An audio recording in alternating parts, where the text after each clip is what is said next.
people are leaving jobs today. We know that. Mhm. COVID's helped spur that on. What do you think the business of being in the workplace, not being heard, maybe even being bullied in the workplace, has that got anything to do with this business of the great resignation that we've been hearing so much about? Oh my God, you took the words right out of my mouth before I even knew the question. Yes and yes. The one thing you didn't mention, which I will say, and then I'm going to go to what you did say.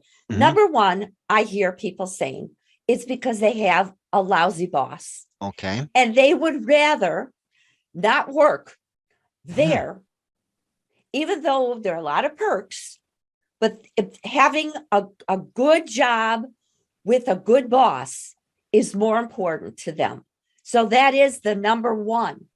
Number two is, yes, bullying, and it could even be bullying from the boss, or Mhm. or the boss doesn't know how to take care of the bully. So the Mhm. person will leave because they say, I don't need this anymore. Right. And with the great resignation, we see this. People are leaving more and more. Hmm.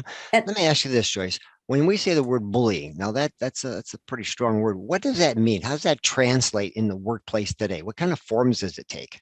well, first of all, bullying, and I'm going to tell you right now, it's a form of violence.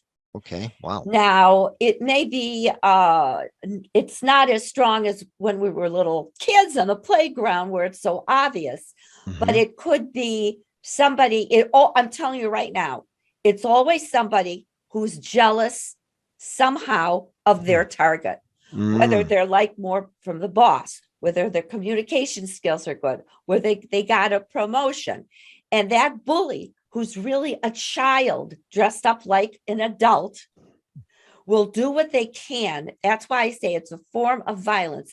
It may not be pushing them, but it is going to be um, making it their target's job horrendous, stealing ideas from them, talking behind their back and making people think that, oh, that target of the bully is the loser.